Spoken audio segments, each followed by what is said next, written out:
Oh, I'm glad that you stayed. I thought everyone was going to go home by the coffee. I'm there next to you. Yes. And also I could start by saying we could just copy the presentation from past. But I'm going to do it from a bit different angle. The importance of standardization in building an information ecosystem for geodata. Just this August, we delivered a new national strategic plan for the geodata area in Sweden to our government. And behind this plan, we are 18 different authorities, and there is about 20 municipalities who have been working with us in this strategy. And what we agreed upon was that we now want to really establish an information ecosystem. And we said it for many years, but now we have it on paper and we have an agreement, and we want also the government to stand behind it. In order to get this national ecosystem, we need to have the governance in place. We need to know who has the responsibility for different things. And today we have a lot of waste in our system of producing geodata, where we have a lot of producers for the same data. If we could just have one producer, we have someone who has responsibility to publish, and we have someone who has the responsibility to make the products, it will be much more easy to do. We will know what is the core data, and it will be better for everyone. We also have to have a better financing in place. Many both authorities and municipalities are financed both by governmental payments, but also by taking fees. But in total, we do have a major need for a lot of money to do the transfer from today's geodata into tomorrow's system, and we need to get that financing in place. For the legal area, we need modernized legal conditions for the digital governance and data sharing. We do see a lot of hinders in how to use the legislation today to provide data. Also larger collaboration programs where we actually work together to make everything happen. Once again, the authority steering in Sweden goes from top to bottom, and that's really good when you make decisions, because no one can make someone else's decision not working. But when you work with data and data sharing, it goes on the other way, and there is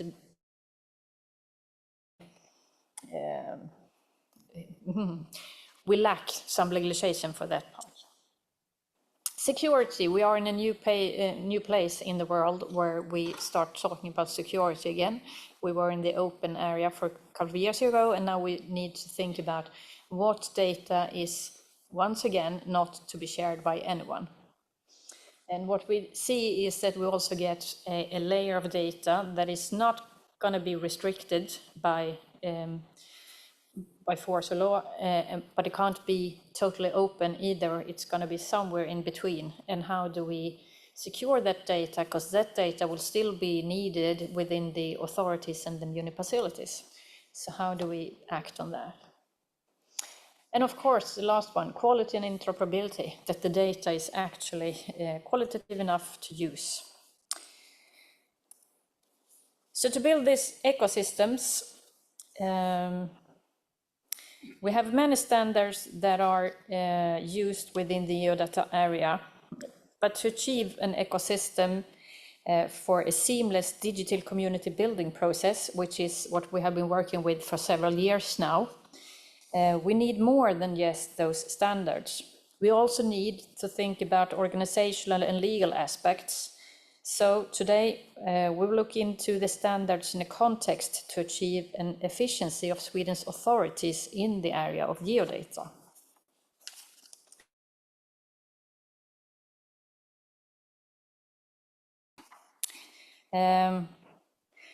What do we mean by an ecosystem? Because an ecosystem can be a lot of things. We can talk about the environmental ecosystem, that's one ecosystem, and now we're talking about the information ecosystem.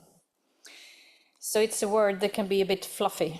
And if we should define it from what we need we would talk about a collection of software, hardware, services, standards, and also the partners that need to work together to create a common value for users.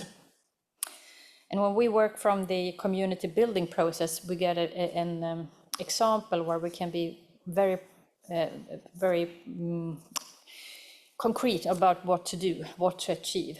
And the good thing is that when we work with the building and community process, we also work with how to create a resilient community, because it's the same kind of questions. I think a difficulty many times within working with politics is that when you change the politic arena, you also try to change the bottom line of what you do in an authority. And I'd said, whatever we do to the data, it's gonna hit both the social phrases, the environmental processes, and the safety area. It's the same data. We need to fit into all of those. The end users are the public, even though we work also within our authorities with all this data. So when we develop this ecosystem, it's not just about implementing standards, because there are also all those other components that we need to have to work together. So we need to look into the organization, we need to look into the processes where the data is used, working methods with the data, how is it collected, how is it produced. We need to look into the roles of who has different roles, the laws and regulations, and of course, technical solutions, and least or not least, financing. How is the production and other stuff financed so it aligns with each other? And then the standards and specifications. But if you want to make some kind of structure in the establishment of this ecosystem, we could start from the 4 layers of interoperability defined by the European Interoperability Framework, and I guess you all seen this before. And if we start in the legal interoperability, it's about to ensuring the laws and regulations and agreements so they don't hinder the cooperation and information exchange between the organizations. It's easy to think that only a technical solution is needed to exchange information, but the technique is the easy part these days. The technique is there, but how do we make sure that the laws and regulation is in line with what we want to do to be able to share data with each other? Some central parts of legal interoperability are data production and confidentiality, which we are working with a lot those days. And also the interpretation of the EU laws that is coming and how authorities should function due to the legislation we're under. And one of the big obstacles, of course, is that there is different interpretations of all those laws. We would think that law is black or white, but it's usually very gray. So the establishment of an ecosystem, we need to can we cooperate and share data? That's a question we need to put ourselves. And there are often obstacles in the form of legislation adapted for an analog world as well, which needs to be changed to function in today's digital society. I think we've passed the legal where it says we should write by pen, but we still have a lot of others going on. The next layer and the next question we need to ask ourselves in the establishing of the ecosystem is, how do we collaborate in practice? We need to sort out the processes, the responsibilities, the different roles and goals. That is so that we can work efficiently together as a whole and not as individual islands. And to go back to where the legislation comes from, each municipality has their own drives and responsibility for their municipality, but we need to be able to share the data over the entire country in order to get it to the best way. So in practice, it means that all authorities need to coordinate their business processes so that we have the same kind of business process for the same be really hard to share data. And also we need to clarify the roles and responsibilities. Who does what? Who is the one responsible for collecting and keeping data and keeping it up to date? And who provides it? And of course, who will pay? The next layer is a semantic, and if we go into the semantic interoperability in the ecosystem, we are to the question, do we understand each other? That is, that data and information have a common and unambiguous meaning so that we can be understood and used correctly. This might be a problem between us and India if we don't do this correctly, but I think we're going to solve it. To achieve the semantic interoperability, we need a common language, conceptual models, we need the information models, standardized structures for data, and much more. So now we start to get into the many standards that are within the ISO 19100 series, but also other standards such as SKOS, data product specification according to ISO 19131 helps us to achieve semantic interoperability. The last layer, technical, which is about our systems being able to talk to each other, system to system. Without technical interoperability, no information can be exchanged at all, because the systems cannot communicate. A central part of this technical interoperability are the APIs, and just to get all the authoritative data into being released via APIs is still a big work. I think that our government often thinks that the authorities has a lot of data that is already structured and reachable by APIs, but we still have a very big backlog of data that is only information today. Of course, these APIs should be based on standards, and such as the OGC API for features and stack. That's what we use in our national portal anyway. In order to get this interoperability in place, we use national specifications. And our ecosystem is therefore heavily built upon those specifications. During the development of these specifications, we analyze the needs of legal conditions. That is, are we allowed to share data? And if not, we need to investigate what jurisdiction we need to change, or how we can redesign data to fit into legalization. And that is in order to always reach our goal. We need to share the data, but it still has to maintain the function needed in the processes we are in. In this process, we also identify how we work with data and who needs the data and when, and perhaps also in what format, of course. It's very important to understand what data we want to standardize, and perhaps also identify data that is actually not needed by anyone, but we still collect and maintain, and that costs money. We also identify who is the source of the data to make sure we can read from the source, so we don't have different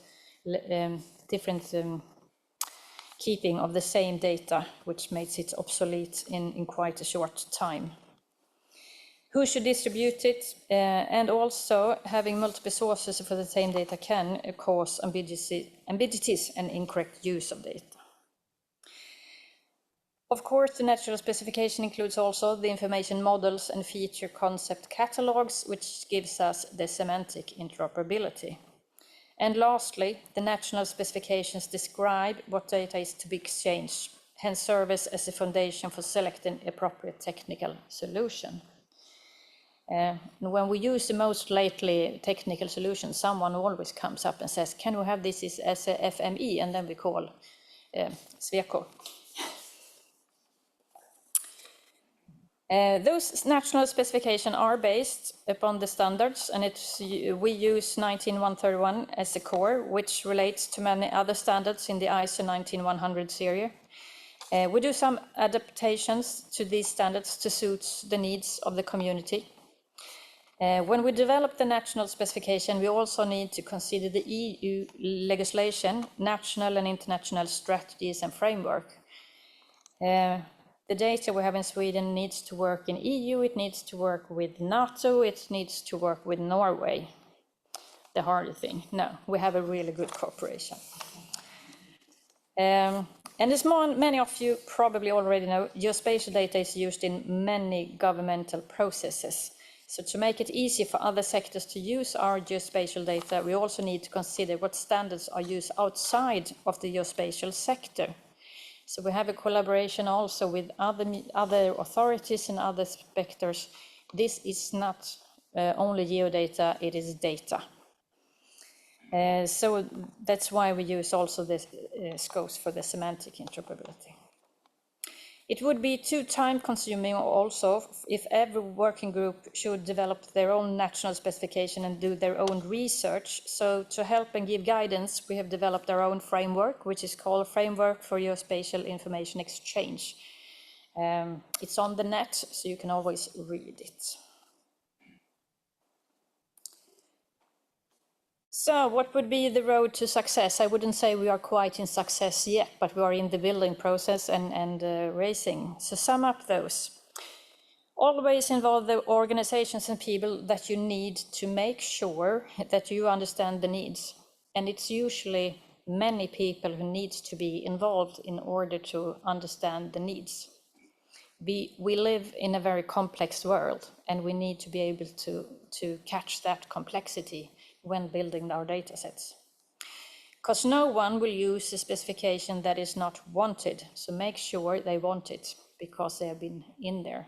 Because, you know, not invented here is usually one of the largest for not using. No, I'm going to do my own. That's fine, thank you. Test and specifications. Also, test the specifications to make sure they actually work in reality. Design by table is good, but design by test is better. Because once again, no one will use those specifications if they don't work in reality. And as you noticed in the last slide, there is a lot to take into account when developing a working ecosystem. So sometimes you may not be able to fully comply with the standards because it may not be compatible with the legislation or framework you need to comply to. So always stay flexible and adapt. That's what I was going to say.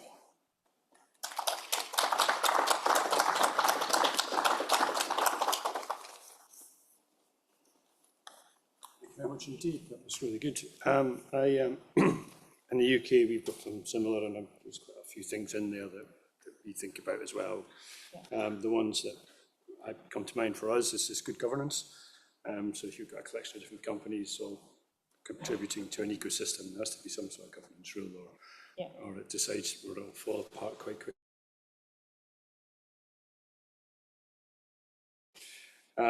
Really some sort of emphasis on the legal side, because we're currently looking at our licensing, for example, to make our system work a lot better as well.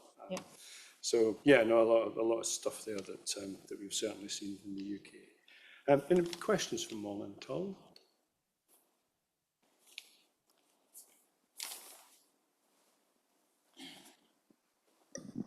Malin, a nice presentation, and I think I just want to know, like, because this is true for in the context of an Indian, the ecosystem also, the compliance. So, what's the compliance mechanisms? Like, do you adopt, or have you developed any compliance mechanism as far as the standards, geospatial standards or any other standards in the context of developing the data ecosystem? We use a lot of standards and make sure that we are in compliance. And also, one of the hardest work is to make all the different standards and rules. And that is what we have been putting down into this framework. So actually, the guy who's made the framework, Christopher Järved, has done an incredible work to take all those legalization and standards and putting them into a system to make sure they work together and not against each other. And that takes some kind of different brain than mine. Okay, any other questions at all? I'm really relieved, because when we're listening into each other, we are in the same kind of issues, and that makes comforting for that we are on the right track. Yeah, so let's keep work together. Yeah. Okay, thank you very much.